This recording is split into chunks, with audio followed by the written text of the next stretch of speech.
Hey everyone, wherever you are, hope you're having a wonderful week so far. We have the latest episode of the Inside Crypto Show, interviews and discussions with regular people just like yourselves. Today we are joined by 𝕋𝕚𝕐𝕂, CEO of Serenity Shield. Serenity Shield offers a secure and multi-chain private data storage solution that enables you to store various types of assets. Before we dive into that, 𝕋𝕚𝕐𝕂, why don't you tell us about yourself? Thank you, Ryan. Thank you for giving me this opportunity. So I'm Naga Venkat. I'm from India.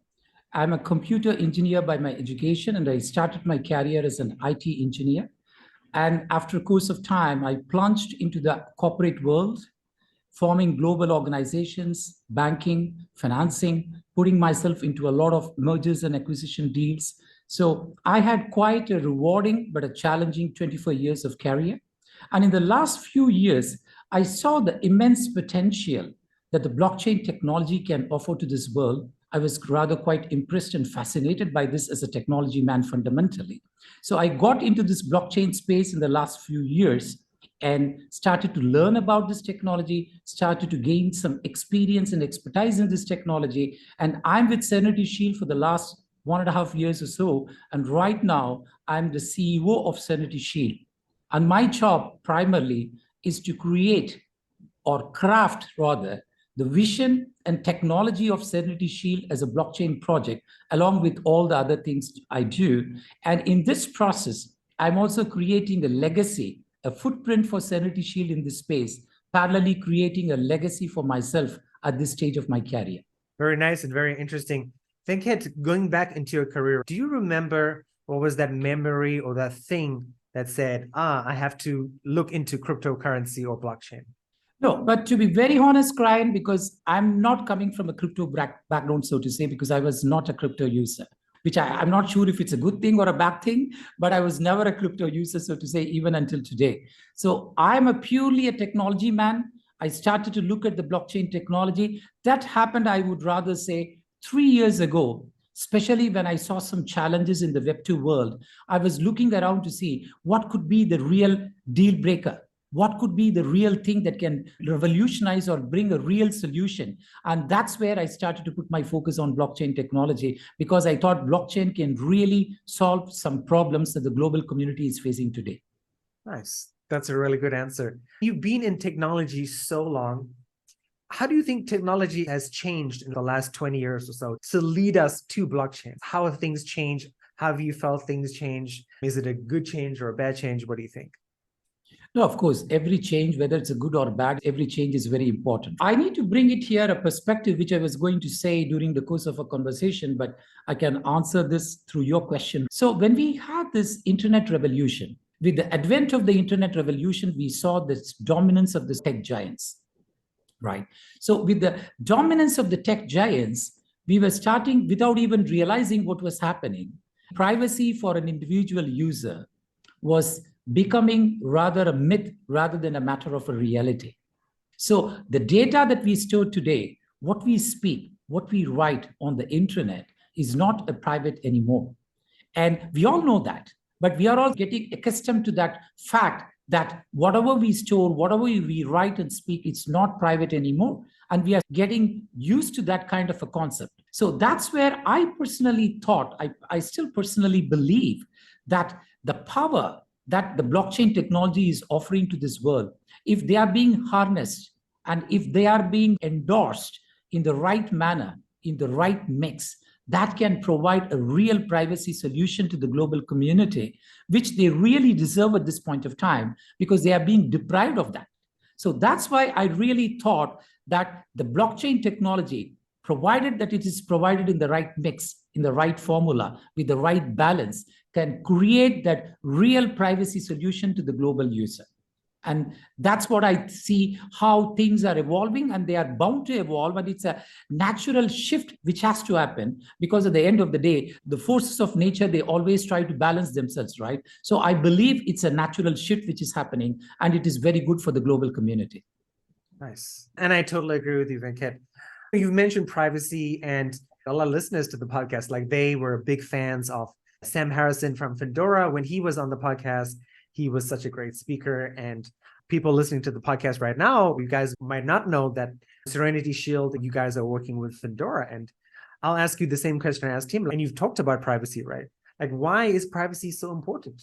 Of course, privacy is so important in the sense because, as I said, it's just not our fundamental human right, because it is very essential to whatever we try to do, right? Because that's becoming a part of our day-to-day life, right? So that's why privacy is quite important. And by the way, since you mentioned about Findora and Sam Harris, I think I really have to take this opportunity to express my sense of appreciation to Sam Harris, who is the CEO of Findora, because I believe he has contributed a lot to this blockchain space. And I also would like to thank Findora because they have provided us a grant to integrate their technology into our privacy solution. So right now, as we speak, my tech team is trying to integrate Findora's Prism Plus technology into our privacy solution to make our NFTs private.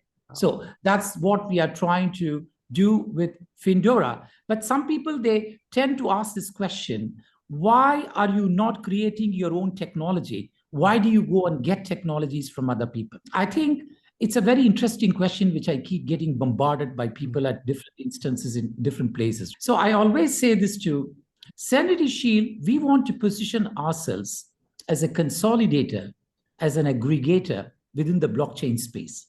We are not addressing just one aspect of a particular technology. Our job is to put all the different technologies which are available in the blockchain space together and then do what? We are creating an infrastructure. We are creating an entire ecosystem of privacy and security, which can be used by both the Web 2 and the Web 3 worlds. And we are pushing this solution to a mainstream adoption, even to an extent of educating our customers. That's why by next month, we are going to launch our education vertical out of India. And there's which better place I could launch my education vertical out of India, which is officially the most populous country in the world. So we have put all the best of the technologies together and create that infrastructure and an ecosystem and make it usable for both the Web 2 and the Web 3 worlds and educate the customers, so to say. As you can see, this is already a lot of things to do, right? So we have taken a conscious decision in doing whatever we are planning to do. But who knows, in the future, once we get settled, we might start to develop our own technology. But as of today, this is what is our ambition to achieve and do. That is a nice ambition as well. Venkat, you mentioned India, and it's very interesting, right? I was speaking to an engineer from India the end of last week, and we're talking about the Royal Bank of India, and I believe you guys have a 30% tax rate, and crypto is still in India and it's around, but some people believe like that 30% tax rate is going to push crypto companies out. How do you feel about crypto and regulation in India? I can't really straight away comment about why and how a regulation is getting imposed, because at the end of the day, it's the discretion of every country to do what they feel is important and necessary for them to do. But having said that, whether it's the regulations in India or even for that in US for that matter, right? At the end of the day, it's the job of projects like us to be compliant. We have to keep ourselves adherent, because at the end, what I also believe, Brian, is not about, of course, privacy is a fundamental human right. In fact, we promote that, we advocate that. But let's not forget, we are also citizens of a particular country, and we are global citizens, and we need to be compliant to the rules and regulations of certain, whatever the regulatory bodies of the world, right? Because we are not sitting in a no-man isolated island. So that's why I always believe the challenge is to create that right balance between privacy and traceability. That remains as a key challenge. But having said that, we are not going to stop our innovation. We will keep innovating. And through Serenity Shield, we are constantly working with the legal experts. We are constantly working with the regulatory bodies. And I have taken this as my personal challenge to showcase and illustrate how Serenity Shield can be a sort of a good mix. How can you create that right balance between privacy and traceability and still adhere to the rules and regulations of the jurisdiction of where you're operating? And that's my personal task, is to showcase how can that be the good mix to demonstrate that we can do it both together at the same time without compromising our core principles of privacy. Thank you, Venkat. That's a good explanation. And I think having spoken to a few CEOs and founders, I think almost all of them agree with you. The mix is what you need. You can't be one way or the other. We've danced around the topic. I know what Serenity Shield is. As usual, with every podcast, I got to go and read and do the research. So why don't you tell our listeners and our viewers on YouTube about Serenity Shield? Yeah, Serenity Shield is fundamentally, we are a decentralized blockchain application. And we are using certain privacy-preserving technologies and protocols to enable our users to store, restore, retrieve, and access their data in a confidential and secured manner. But having said that, why are we unique? Why are we different from the other privacy solutions? Because we really adhere to the principles of blockchain. What are they? Decentralization, self-custody, autonomy, permissionless systems, and ownership. Because these are the core fundamental principles that we adhere to while providing these privacy solutions to the users. So what does it mean? We do not involve any hardware components in our solution. We do not involve any component which can be deemed to be having some sort of a centralized authority. And we do not involve any third-party service providers to come and intrude into our solution. So essentially, what we do is to enable our users to store their sensitive and confidential data in a private and a secured manner with 100% ownership, 100% self-custody, 100% autonomy, without any interference or intrusion whatsoever from even the Serenity Shield system, or for that matter, from any other third party. And that's what we promote to do. So somebody listening to the podcast right now or watching the video, they'll be like, okay, this is interesting. I'm liking what Venkat is saying, and I'm also liking it personally. But what is the first step? We have so many social media handles. Of course, we do have a Twitter, we do have Telegram, and we do have a Discord. In fact, our website, we are doing the complete refresh and rebrand of our website. So our new website is going to be launched, I believe, by end of this week or latest by early next week. So that's the latest update I got from my team. Go to our website, look at our website, go to a white paper, understand our product, understand our philosophy, and go to our Twitter, keep engaged with our community, go to a Discord and Telegram. And these are the kind of various means that by which they can access Serenity Shield and what Serenity Shield is actually doing at any point of time. So those are good ways to get involved. And I know I checked out your Twitter, and it's very rare for many crypto projects to be so engaged and have such an active community. Viewers or listeners, you should definitely go and check that out. All of Serenity Shield's socials will be down in the show notes in YouTube and on your podcast app, Apple or Spotify, wherever you're listening. Venkat, you've said some really cool things about Serenity. People know how to get involved. And what makes this podcast and video so interesting to me today is that it's very rare to get a CEO who's so vociferous, right? Like really passionate about what they're doing. And it comes out in your voice. And that to me is like very impressive. And you mentioned the rebrand, and I saw that on the website, and I was wondering, why did you decide to rebrand? Yeah, that's a very interesting question, right? Because when we started Serenity Shield, we started with the concept of being a storage provider to store your seed phrase with an inheritance option. So it was a very simple concept, but it was very real and surreal because it was addressing a real problem where people can store their seed phrase, and that too with an inheritance option, because many people today, they still do not understand, God forbid, if something happens to them, what actually happens to their crypto assets or digital assets, right? So that's how we started this whole concept of Serenity Shield. But over a period of time, let's say over a period of the last 1 year, our whole technology has evolved within Serenity Shield. Our product offering has evolved. And even our fundamental vision and philosophy also has evolved.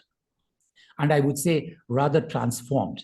So by starting as a seed phase storage provider, today, I can proudly and confidently say we are able to position Serenity Shield as a digital gateway between the Web 2 and the Web 3 world. So you can imagine this is a lot of evolution and transformation, right? We started as a seed phrase storage provider, but today we are able to confidently position ourselves as a digital gateway between the two of the worlds. So obviously our brand image, our website, our white paper, all this should resonate with the evolution and the transformation that we have gone through. Otherwise, if we are just talking about the things with which we started, whereas today we are completely different, we have completely transformed and evolved ourselves with the changes that are happening in the Web 2 and the Web 3 world. Because if you don't adapt yourself to these changes, you have to keep yourself relevant. So that's why we thought it is quite important for Serenity Shield just not to target the 4%. We wanted to target that mainstream 96%. And we want to become that bridge between the Web 2 and the Web 3 worlds. So obviously, we thought it is quite prudent to rebrand ourselves so that our brand image, our website, or even our white paper, it captures our new philosophy, our new vision, our new positioning, etc. And that's why we are doing this rebranding. And of course, in that process, we are working with this company called Flight 3. That's a very renowned marketing agency in UK. They are doing a tremendous job, and our team are putting a lot of efforts. And as I said, our new website will be launched by either end of this week or latest by next week. Fantastic. You've mentioned bridging Web 2 and Web 3 as well.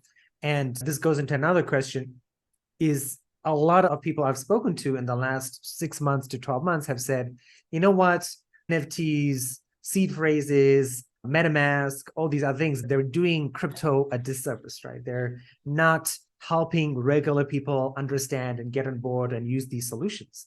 So at Serenity Shield, I mean, looking at, as you mentioned, just looking at the not launched website just yet, but looking at what was available online, I feel that you are also moving in that direction of bringing like a Web 2 experience, but having that Web 3 infrastructure underneath so that people are more used to it.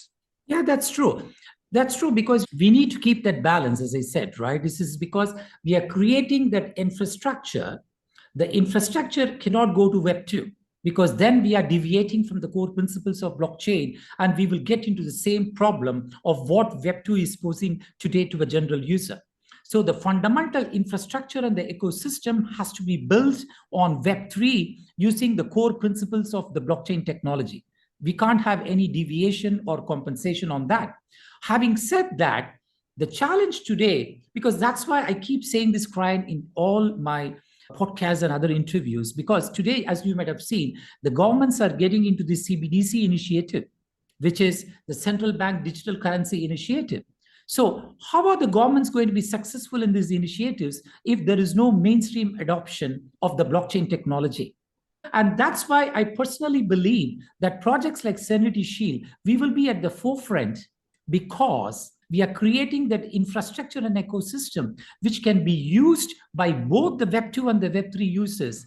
And we are really pushing this whole thing towards the mainstream adoption, even to an extent of going to educate the customers. For example, when you talk about CBDC, how many of our people do you think they know how to create a wallet? Right? Which is a very fundamental thing if you want to keep yourself engaged within the blockchain or the Web3 space, right? So it is our duty to tell people how and educate them how to even create a wallet. And you should have a 24/7 customer service, because in that process, people might have all the doubts in the world. So those are the kind of very simple and practical things, because sometimes it's for very complex problem, you can always have a very simple solution to a complex problem. And that's what we are trying to do here, is in terms of the transportation, the adoption of the fundamental blockchain technology. If it has to be done with the Web 2 users as well, your language has to be simple. It has to be understandable. It has to be relatable. And you need to teach them, educate them, and give them service. Because can you tell me how many of the blockchain technologies today that they are in the space, they are thinking about offering a 24/7 customer service? In the Web3 space, this is something which is unheard of. Whereas when we are going to launch our Strongbox product, we have already thought about educating the customer. We have thought about a 24/7 customer service, because why? I am personally coming from a Web2 background. I know what are all the practical difficulties that the Web3 space is going to face when they are going to push towards a mainstream adoption.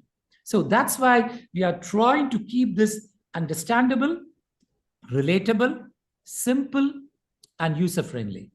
Nice. You're doing all these podcasts and interviews, and this is totally off script. And I think this is wonderful, right? I think more founders, more CEOs should be doing this.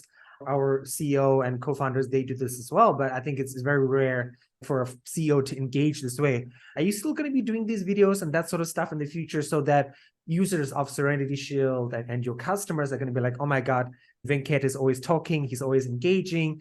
I trust this company now because he's always communicating with us what you're doing, where you're going, etc. No, I think you see, I'm coming from the largest democracy in the world, right? So we thrive by talking and speaking. So I love talking, and I don't mind going to any level to make myself relatable, understandable. So to answer your question, I'm not doing this because of any business objective, right? That's not what I'm doing it only for, although it does have certain business objectives too. But my job, as I said in the beginning of my conversation, is that I'm trying to create a legacy for both Serenity Shield and myself. And then I still very strongly believe that we are getting into a new phase of our civilization where this groundbreaking blockchain technology has to be promoted. It has to be educated. It has to be propagated. And whatever it needs to be done to be able to achieve that, until then, I'll keep talking. Very good. You mentioned the website launching end of this week or beginning of next week. You mentioned your Strongbox product as well. What's the rough roadmap? And again, I'll remind people who are watching this podcast or listening to it, nobody can hold you to any dates or roadmaps. It's all rough. Things change. Crypto changes all the time. But for people watching this video, they're like, okay, this is really interesting. I'm excited. Strongbox, the website, etc. What else should people be excited for coming in the next year or so? Yeah, Brian, I just want to make a correction. We are just not a crypto. We are a blockchain technology company. As you said, a lot of interesting things are happening. As our final product, which is the Strongbox, which I said is the first version of a B2C product, because we also have a B2B product which is coming, where not even private users, even businesses, they can store their data, because it will be an alternative to the Amazon and the Googles of the world, because we are also providing a solution where B2B business users can store their private data on chain in a completely decentralized manner with all the facilities that we'll be able to offer. That's our second phase of the product. But I believe even our B2B is going to be launched much sooner than what we thought.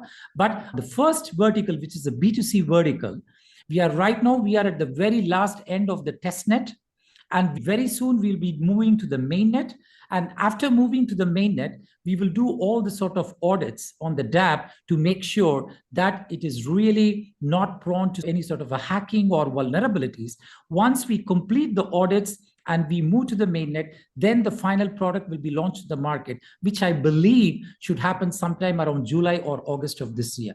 So the customers who are excited about Serenity Shield, they should be really holding their breath, because once we launch the Strongbox product in the market, today I'm just only talking, you're only hearing. The seamless user experience, the simplicity, the user experience and the user options that our product is going to offer, you will feel it only when you use it. I strongly suggest once we are getting into the mainnet, we will launch a lot of community programs where we will promote the communities to come and use and test our product. I strongly recommend that the communities come and test our product and then make sure what they are getting, they can get accustomed to what they are going to buy or subscribe in the near future. So that way, I think July, August timeline, although it's summer, for us, it's not summer. It's going to be a very busy summer because we are going to launch our product. And also one more thing is that during the same time frame, we are also launching our education vertical out of India. So there are going to be two major launches. One is the launch of our Strongbox and the other one being the launch of our education vertical out of India. Very cool. I forget you've covered a lot. You've said a lot about Serenity Shield, and it's been wonderful. It's been very passionate. And I think anyone watching this or listening to this can understand your passion as you're talking about Serenity Shield. Before we end off today's podcast, I just wanted to give you the floor. Is there anything you haven't said, any pearls of wisdom, anything you want to end off today's show on? No time limit. Take your time. The floor is yours. Okay, so I think there are certain things which I thought it is important for me to address this platform, because I want to clear certain misconceptions and bring certain right perspective when we are approaching privacy as a subject matter. Is this because one of the few things, Brian, is that the difference between privacy and secrecy. I think that's becoming a big debate, or it's a topic of discussion, because people generally tend to confuse between what is privacy and what is secrecy. And there are also a lot of misconceptions and misinformations that people think that privacy is a mask for secrecy. That is why there is a certain amount of negativity, skepticism, and even resistance when any privacy solution is getting introduced in the market. So I think it's really high time that people start to get the right definition for the word privacy. As far as Serenity Shield is concerned, for us, privacy is defined by confidentiality and security. As far as we are concerned, privacy is not a substitute or a mask for your secrecy. So I think this is one thing I really, as a privacy solution provider, I really wanted to touch base that it is really high time that people understand the difference between privacy and secrecy. That's one. And number two, what are the other vulnerabilities that privacy can face, or the challenges that privacy faces in the current landscape of things? Because we are all in the clutches of the Web 2 world. The ever-growing social media platforms, the Internet of Things called the IoTs, and all the connected systems. They are creating an enormous amount of loopholes and vulnerabilities within the space of privacy. As I said previously in my conversation, I strongly believe blockchain can be a real solution to provide you the real privacy that a global community user deserves today, which is his fundamental human right. So let's go and enforce all these things in terms of decentralization, permissionless system, self-custody, autonomy, ownership. Let's go and promote all these things and provide that real privacy that a global community he really deserves, which he is longing as of today. But having said that, let's maintain that right balance between privacy, traceability, secrecy, so that we do not become on the wrong side of the coin and people take this as an opportunity to create that resistance and criticize what people like us that we are doing. And we want to be fully compliant with the regulatory bodies and create that right mix to show that privacy and compliance can coexist and still be very innovative. Very impressive way to end off today's podcast. And I really like the emphasis on the difference between privacy and secrecy, which is really clear, and you explained it. Venkat, thank you so much for your time today. Hopefully, I understand it's not too late in India, so you can get off work, and hopefully, even though you're a CEO, you have time to relax. I really appreciate your time. And hopefully we can maybe talk again towards the end of the year, see how things are going with Serenity Shield, catch up, fill us in on the plans for 2024, perhaps. I think that would be a wonderful part 2 to this podcast. I thank you once again for having me today, and it was really a pleasure talking to you. And then let's stay in touch and we will talk to you again. Sounds Thank good. you very much. Thank you.